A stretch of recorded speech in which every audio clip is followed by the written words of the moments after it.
আজকে আপনাদের সাথে একটা নতুন রেসিপি শেয়ার করব। সেটা হচ্ছে লাউ দিয়ে চিংড়ির ঝোল। তো এটা খেতে কিন্তু খুবই মজা। তো আশা করি কমবেশি সবাই খেয়েছেন। তো আজকে এই লাউ দিয়ে চিংড়ির ঝোল রান্না করার জন্য আমি এখানে একটা লাউ নিয়ে নিয়েছি। লাউটা কিন্তু অবশ্যই কচি হতে হবে। লাউটা যদি কচি না হয় তখন কিন্তু এই লাউ দিয়ে চিংড়ির ঝোল এটা খেতে ভালো লাগবে না। তো লাউটা যত কচি হবে এই লাউ চিংড়ির ঝোলটা কিন্তু ততই বেশি ভালো লাগবে।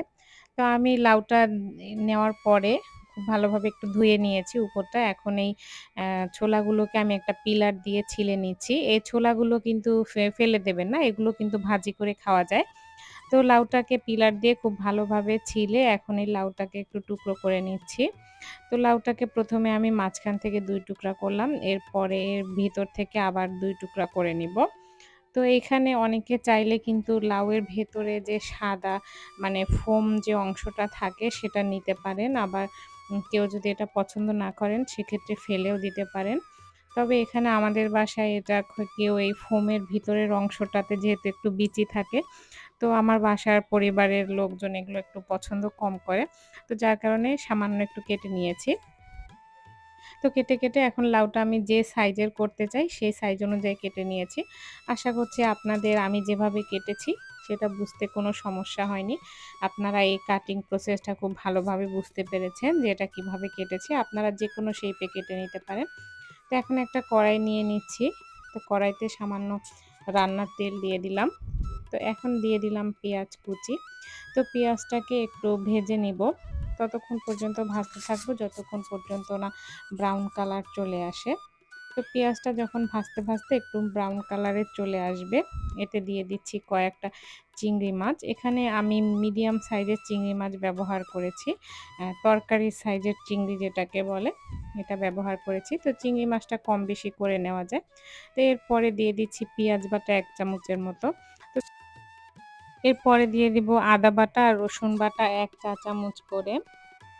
এরপরে দিয়ে দিলাম ধনিয়া গুঁড়া আর জিরা গুঁড়া, সেটাও দিয়ে দিচ্ছি ১ চামচ করে, হলুদ গুঁড়া ১ চামচ করে। দিয়ে এখন এই মসলাগুলোকে খুব ভালোভাবে একটু ভেজে নিচ্ছি।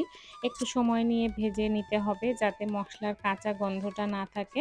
মসলাটা আসলে যত সুন্দরভাবে কষানো হবে তরকারিটা কিন্তু ততই বেশি ভালো লাগবে। তো এখন দিয়ে দিলাম স্বাদমতো একটু লবণ। তো লবণ দিয়ে আমি আবারও মসলাটাকে একটু কষিয়ে নিচ্ছি। তো মসলাটা যখন খুব ভালোভাবে কষানো হয়ে যাবে, এর মধ্যে সামান্য একটু পানি দিয়ে দিব। তো পানি দিয়ে এই মসলাটাকে আবারও একটু ভালো করে কষিয়ে নেব। তো কষাতে যখন আমাদের এই মসলাটার উপরে একটু তেল ভেসে আসবে, তারপরে আবার একটু পানি দিয়ে দিচ্ছি। তো আমি একটু যখন রান্না করি তখন মসলাটা একটু বেশি সময় নিয়ে কষাই। তো কষাতে যখন এভাবে একটা খয়েরি কালার চলে আসবে আর মসলার উপরে তেলটা ভেসে আসবে, তখন এর মধ্যে আমি এই লাউয়ের টুকরাগুলোকে দিয়ে দিচ্ছি।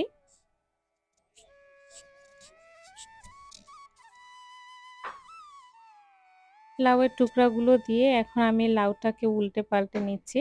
তো এখন এই লাউটাকে উল্টে-পাল্টে নিতে একটু সমস্যা হচ্ছে। কারণ যেহেতু লাউ থেকে এখনো পানি বের হয়নি। তো আমি এখন কিছুটা পরিমাণে উল্টে-পাল্টে তারপর ঢাকনা দিয়ে দিলাম। তো কিছুক্ষণ পর ঢাকনা দেওয়ার পরে দেখা যাবে যে লাউয়ের পরিমাণটা একটু কমে এসেছে।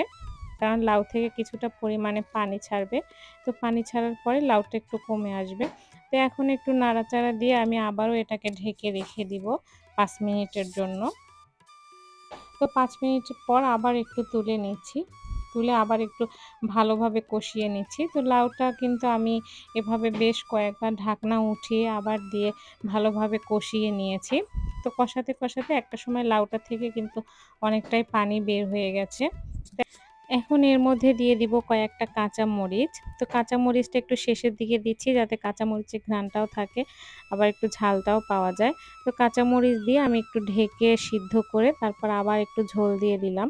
তো আমার আসলে যতটুকু পরিমাণে ঝোল প্রয়োজন হবে আমি সেই অনুযায়ী দিয়ে নিয়েছি।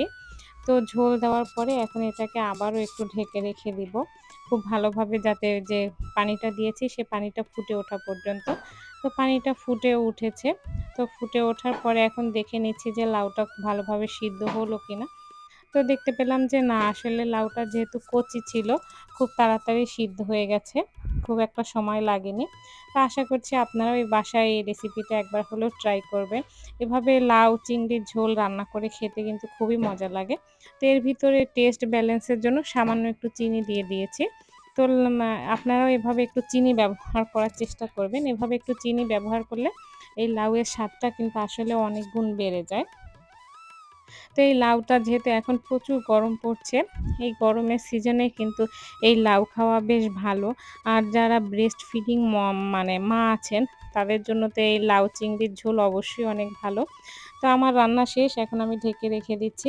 তো ভিডিওটা যদি ভালো লেগে থাকে একটা লাইক দিবেন আর আমার চ্যানেলটা অবশ্যই সাবস্ক্রাইব করবেন।